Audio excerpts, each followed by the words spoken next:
show you why that's important. You probably just thought we forgot about this ladder. And I've been through 3 times now, and I haven't fallen off yet, so this is good.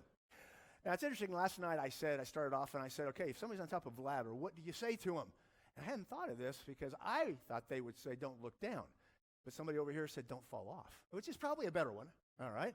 But if you think about it, we often say that, if you're on a ladder, don't look down. I've always thought that's kind of wild because by looking down, you at least have the opportunity to know, yeah, this is kind of a bad situation. I need to make sure I don't fall. All right. Although you have to admit, if I'd fall, it'd make it, at least for that service, a little more interesting. But anyway, I want you to think about life a little bit, what it's like.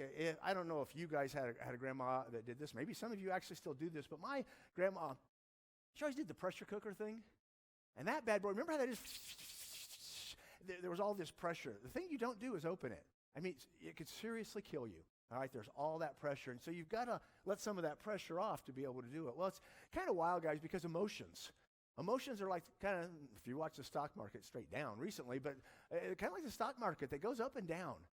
And so because of that, we have to understand that there's a reality, that there's this thing that we have to prepare for, that we have to see coming and be aware of. And through that process, we now have the ability to begin to get away from those emotions that are unreliable and begin to think. Let me give you some ideas relative to depression that are really helpful. One of the things that will help solve your problem, and for the record, I've got a list for you next week. See how I'm making you come back.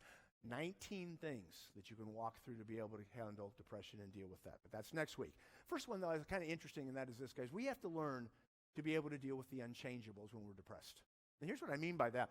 In this situation, for instance, when you look at what happened here with Elijah, Jezebel was the unchangeable.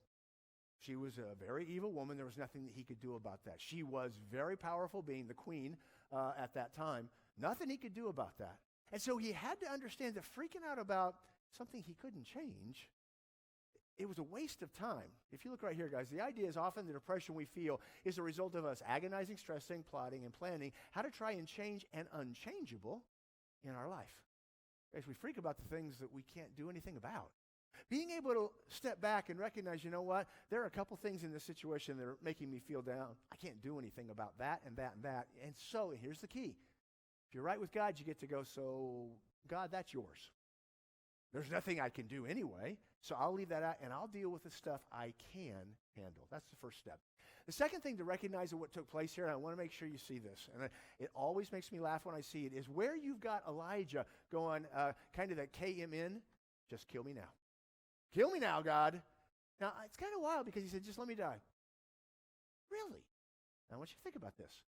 He ran 95 miles and then even further to get away from Jezebel. Why? Because up in Jezreel, Jezebel said, hello, sir.